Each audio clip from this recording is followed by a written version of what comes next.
Hello, everybody. I'm Wendy Nystrom, your host with Environmental Social Justice. Today's special guest is Michael Schneider. He is the founder and CEO of Streets for All. So welcome to the show, Michael. Thanks for having me. Anytime. I love the fact that you're such an advocate for everyone having access to the streets, including cyclists, people of all ages and all backgrounds. Could you tell us really quick how you got started in this? Well, I was born and raised in LA, which means I was bred to not be this way. I was bred to drive absolutely everywhere, and I played my part for many years. What happened was about 10 years ago, for a number of reasons, I gave up my big, expensive lease, and I dusted off an old bicycle, and I challenged myself to get around town for a week without dying. That's what I had in my head. Just 1 week, don't die. Good goal. And it took me about 2 days to completely fall in love. All of a sudden, by the way, it seemed crazy to my native LA brain to even try to ride a bicycle in Los Angeles. Yeah, it's not easy. It's not what we would call normal, but I had solved the two biggest issues people complain about here. I was never in traffic and I never had to look for parking. And so all of a sudden I was having fun getting to where I needed to go. I was never late because I knew the exact time it would take me because it wasn't dependent on traffic or looking for parking. And it was just such a more joyful way to live. And so that's what started it. The financial necessity, I had two startups at the time. I'm a tech entrepreneur as my normal day job, and they were both struggling. So financial necessity required me trying something different. Yeah. And that became what is now the non-human love of my life, the passion project that I work on every day. And, that took a lot of courage to go out on the streets of LA. Drivers can be pretty aggressive. I myself have not been on a bike since I was a teenager because when I was living in Boston, I almost got squashed by a car. And it scared the heck out of me. I see how cars dive in and out of lanes here. With Streets for All, let's talk about this organization. How do we make streets safer so people can be comfortable and feel braver driving or riding on the streets? Well, first of all, you're in the majority of Angelenos from our research, which is many people in this town would be very interested in not having to drive. Yeah. But the decisions we've made over decades of investment in infrastructure have made it so you almost have to drive. If you can afford it, you're going to, because that is the most efficient point-to-point thing to do. How do we change that? And how do we get people to choose to not drive and take the bus, take the train, ride a bike? We need to build the infrastructure to make them feel safe. Yeah. There are so many people that are curious but scared. And if you've ever been to a ciclovia, and other things like that, you see tens of thousands of Angelenos come out with their bikes, with their kids, and have just the most amazing time on car-free streets. And then those same bikes collect dust during the week in their garages because they're just too scared to use them on the street. So it's not rocket science. In fact, lucky for us, there's many cities around the world that have done this. And New York City, to me, is the best example in the world. You could look at the Netherlands and Amsterdam and even what Paris is doing, is Barcelona, et cetera. But New York City, there's no more space-constrained place than Manhattan in major cities in the world. And they somehow have carved out enough space to have a very impressive protected bike lane network where you see moms, dads, older people, younger people, everybody riding because it actually feels safe. We can have that here. I'm glad you brought up New York. I lived in New York 2001 to 2010 and there saw the transformation. There weren't a whole lot of bike lanes. There weren't a whole lot of green streets. And then I went back this past May to visit some friends, and I realized I was standing in a protected bike lane, and I backed up back to the curb. And it was kind of cool to see all of that, to see those changes and the fact that they were able to do it and connecting the city together. I mean, it makes sense. It makes total sense. So my story is I started that week and I would just go within 1 mile of my house, and I was going on mostly residential streets. And again, just trying to understand if I could even live this way. By month 2 or 3, I live near West Hollywood, but I was comfortable enough to bike myself to Santa Monica or to downtown and kind of cross the region. Starting about 6 years ago, I started going to and from LAX, which That's remarkable. may sound crazy, but it is less than 1 hour door to door from my house. I can park for free for as long as I want. And you know what? Before a long flight, moving before and moving after feels great. So for me, it's just like, it just makes sense. But the question is, how do we get many more people there that perhaps aren't as brave or willing to tolerate the conditions on our streets like I'm willing to do, although I don't love it. And I have to say, when I started taking my wife and I started having kids, that's when I really got galvanized around this issue, because what just became annoyances for me, cars honking, passing unsafely, stuff like that, became like blind rage when I had my daughter on the bike with me. Oh, And absolutely. and I felt like drivers were not only not caring about my life, but not caring about her life. So so to answer your question, it does require sacrifices. We've been told in this part of the world that cars are freedom, that you need to drive everywhere. Our parking system, the space we give on our roads to cars, the incentives. When you start a new job, you're expected to just get a parking space for free. Like, all of this stuff has created a dependence on automobiles. The way you get around that is you reallocate some, not all, not even the majority, but some space that is currently given to cars to protected bike lanes. And if we did that, if you think about it, the parts in the world that have the worst weather in the world, not even close to what we have in Los Angeles, have the best biking infrastructure. Yes. And it's really ironic. And we have the best weather in the world, something that those cities can't create even if they wanted to. And we have some of the worst bike infrastructure in the developed world. So if we just marry those two, I really believe that LA could become one of the most world-class biking cities in the world. People would just flock to it once they realize they didn't have to sit in traffic. Yeah, the traffic, not sitting in traffic is absolutely ideal. I mean, I avoid driving by walking everywhere. But I have to ask with the LAX, how'd you get your luggage? How'd you handle the luggage issue? So if you go to michaelschneider.com, I write a lot about this stuff, and there's a post from December. My family and I were going on vacation to Mexico, and my 7-year-old, I have three kids, 3 daughters. My 7-year-old now complains about getting nauseous in the back of Ubers, in the back of cars. I'm like, oh, I have an accomplice here to try to convince my wife that we could all just bike to the airport. So it worked. My wife was gracious about it. And so I attached 2 trailers to each of our bikes. I have an electric cargo bike where my kids sit in front. It holds 3 kids. There's a bucket in front. And then my wife was on her e-bike. And then we had 2 Burley trailers, utility trailers for the luggage. And you just put it in the trailer, put some bungees around it, and it's fine. And it took us about an hour. I documented the whole thing on that blog post. You can see the setup. You can see where we parked. We were gone for a week or 10 days, something like that, came back and biked home. It's really, it feels like you're living in a small town, but you're living in the second biggest city in the country. And that's phenomenal just to be able to do that. And one of the things I got to bring up, because you brought up the bucket in the front, you took Ed Begley Jr. on some errand runs and you threw him in that front bucket. Could you tell me? That's a fantastic story. So Ed Begley Jr. is 6'4". He's not a short guy. And when I said to him, hey, what if we did a video trying to prove to people that you don't need a car to run your day-to-day errands, go to the grocery store, etc. He said, great, how are we going to do it? And I said, well, I'm going to pick you up in an electric cargo bike. And he had never been exposed to that, even though he's been around bikes for a long time. And he kind of had this skeptical look. And I'm like, you'll see.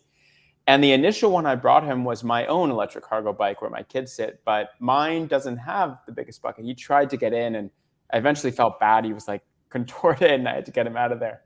But it turns out an Urban Arrow, which is this quintessential bike from the Netherlands that is used by a ton of families, the bucket is much larger than the one I have. And he sat very comfortably through an hour and a half of shooting. We rigged up some GoPros and some mics, and we had other people following us. And we shot this video, and we picked up his groceries, we picked up flowers, we went to the hardware store. He had to build a doggy door or something. And then the end shot is him holding all this stuff in the electric cargo bike as we pull up to his house. And if you can carry, and obviously the bucket is made for cargo or usually for kids, not adults, but if you can carry someone who's 6'4" and their stuff, you really can go get groceries for a week, or to the hardware store and get some big stuff for the garden, or whatever you need to do, and actually do it by bike. It's a fantastic story, and I love that you're able to do that, because it does prove so many things. And in addition, with the exercise aspect, so many people are sedentary lately because we sit at computers all day, or kids are on their video games all day. A lot of depression can set in, especially after COVID and people being at home.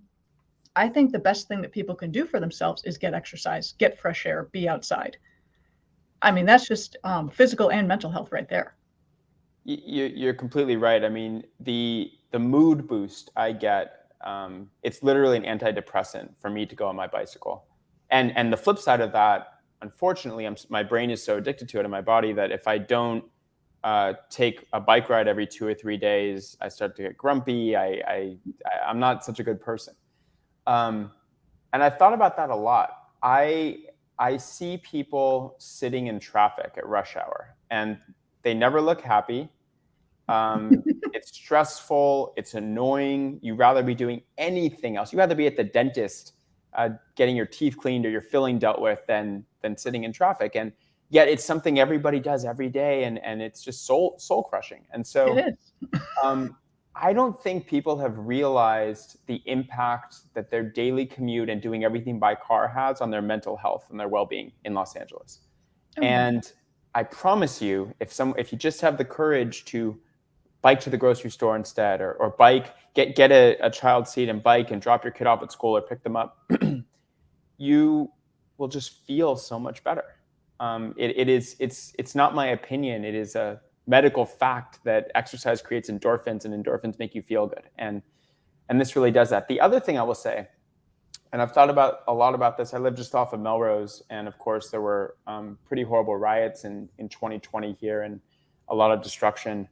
But another thing that biking does is it connects you and endears you to your community in a way that being in a car doesn't.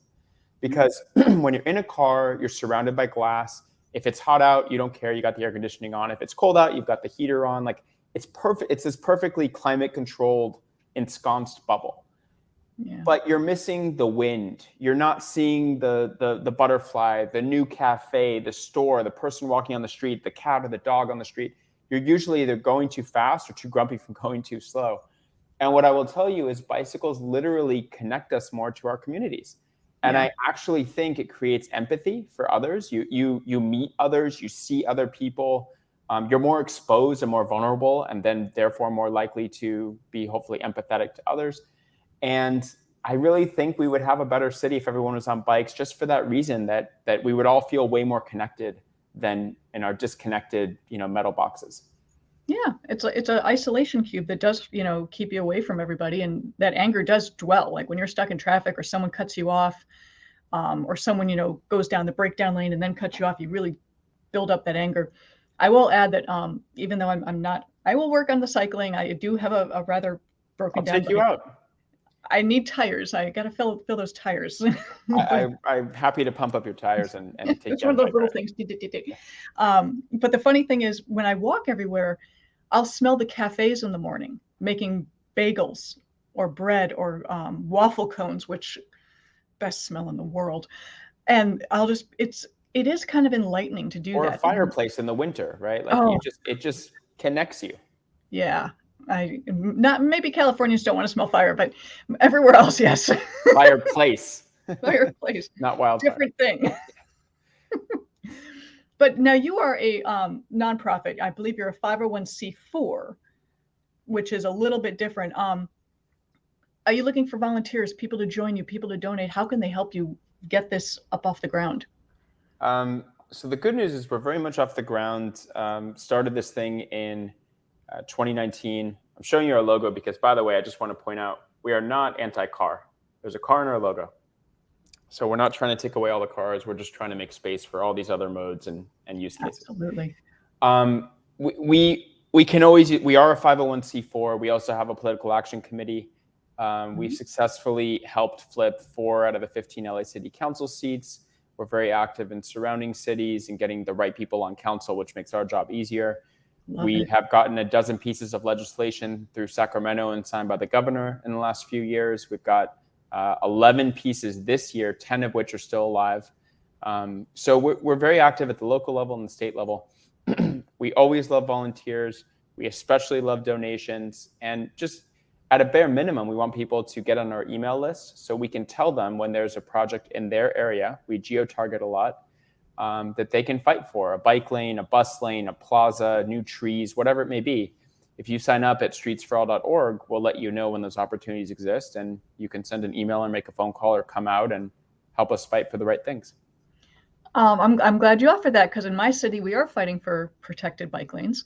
And one of the arguments is they don't want to take away a parking lane. And which city is that? Beverly Hills. So your city is unique in the sense that, well, there's a couple things unique about Beverly Hills. Probably the thing that's most illustrative to me is, of course, there used to be a train that went down Santa Monica Boulevard. Yeah. And the train was replaced. In most cases, actually, there's still a huge amount of land when you get past City Hall, in between Civic Center Way and Santa Monica. That's where the train used to be. But most of it's been replaced with parking garages, these free 2-hour parking garages. And there's nothing more emblematic of all of this than removing public transit and replacing it with free parking. So, yeah. So Beverly Hills has done that. Beverly Hills could be a gold mine for people getting out of their cars if it was just incentivized. You've got a lot of really leafy, kind of wider residential streets. Yes, You've got a very accessible commercial district. You're going to have the train in a minute, where you don't need a car to go downtown or go west. So yeah, it would be fantastic. Unfortunately, your city council seems somewhat allergic to taking away anything from cars, even if it might mean that people might get out of their cars. And the last thing I'll say about that's the trick. The last thing I'll say about Beverly Hills is you're about to have 2 metro stations open in the city for the first time. Yeah. And people need to get to and from these stations, whether the Beverly Hills residents or people that work in Beverly Hills. And from what I've seen, there's absolutely no planning happening for anyone getting to and from those stations outside of a car. There's no bike lanes being created. There's no bus lanes being created. I know there's the 720 goes right down Wilshire. If you happen to go down Wilshire, for sure. But regardless, it would be a much smarter strategy than just doing what they're doing now, which is almost nothing, to put in infrastructure now. Because what's going to happen is people are going to show up and either park on residential streets and piss the residents off, or be in Ubers and Lyfts, or try to ride their bike or scooter, and it's just, there's no infrastructure. It's not going to be good, and the city would do very well to plan for that now, recognizing that if you live north of Santa Monica in the Flats and you work in downtown, that's like a 5 to 8 minute bike ride to the station, depending on where you live. There's no place to leave your car. We're not going to build huge parking garages at Wilshire and Rodeo. So the city should be thinking about this stuff. I agree. I mean, we proposed many ideas, but as you said, they're a little bit allergic to the discussion. I keep pushing. My friends keep pushing. You'll keep pushing. We will get there. It's just a constant negotiation. But no, we do need it. And I'll also throw in that, Streets for All is not just bicycles. You actually are a huge advocate for public transportation, as am I. I take the bus quite frequently. Whenever I go downtown, that's why I know the 720 goes down Wilshire. Hop the 720, pick up the Purple Line. I'm downtown in no time. And it works quite well. So on that, Michael, I wanted to thank you for your time today. I know you're super busy. Is there anything in closing you wanted to share with people? Maybe an upcoming event that you have that they might want to know about? I just want to know what the Rock Doctor is. Oh, God. So my friend Andrew, and I worked in environmental insurance for 20 years, so pollution, contamination, cleanup. And every time I would go meeting clients with my friend Andrew Goralia, he'd call me the rock doctor. And I'm like, Andrew, I'm not a doctor. I don't have a PhD. I'm not a medical doctor. I do have a master's. And he's like, no, you're the rock doctor. I said, dude, stop calling. It's stuck. So I'm like, why not? So when I first started ESJ and started doing it, he used to actually write in the comments all the time and harass me and just be typing away. So it just kind of stuck. I was very curious. What can people do? All the upcoming events we have are listed on our website, streetsforall.org, or on social media. Everywhere, it's just at Streets for All. Follow us, sign up. We also have some amazing merch, I will say. We have this viral t-shirt, 2 viral t-shirts. And when I say viral, we've probably sold, I don't know, about 1,000 of them in a month. But yeah, check out the website, sign up, get involved. We need all the help we can get. I think what people assume is that this stuff is just going to happen, and it's not just going to happen. It requires work. It requires being a squeaky wheel. It requires persistence, as you know well, Wendy. And we need your help. So please sign up. But one more thing on an optimistic note. Yes. Have you seen the new bike lanes on Doheny in Beverly Hills? I have not. And I just walked past Doheny this morning. They just got installed, and we just started tweeting about them this morning. And it's just very exciting. I mean, they're nothing special. They're class 2, what we would call door zone bike lanes. But the fact that the city is at least inching towards something that's fantastic. Is exciting. Yeah, and every little bit helps. And as we connect our cities together, because certain cities are more advanced than others, we can actually get a little network of these bike lanes going and have seamless transportation. Absolutely. Let me know when you want to go on that bike ride. I'll fix your tires up and we can get you comfortable. Oh, God, I opened my big mouth. Oh, I should add, I'm a geologist. That's why the rock thing makes sense. So I forgot to add that one in. Do you know what I have in my driveway right now? My father took my kids to the Natural History Museum this weekend, and my eldest came back with a rock tumbler. And so we put in some grit, we put in some water, and my wife hates the sound of it. I don't mind it. It sounds almost like a waterfall, but this thing is going nonstop, and it requires 4 cycles, 7 days each. So it's like a month of tumbling these rocks, but it's really cool. My dad, when I was like 4 years old, my dad had one. So I started young. What can I say? That's why you're the rock doctor. That's why I'm the rock PhD. doctor. Oh my God, that's too funny. It is amazing to have you here. Thank you so much. Guys, please check out Streets for All, everything they're doing to connect our cities together, keeping people safe and getting people out of your cars. It's for the best. It's for your mental health. It's for your physical health. Just give it a shot. I'm going to try, and I'm terrified of getting on the bike again. So if I can do it, you can too. So on that, Michael, thank you so much. I'm Wendy Nystrom, your host with Environmental Social Justice. We'll catch you next time. Take care. Bye. Thanks for having me. Anytime.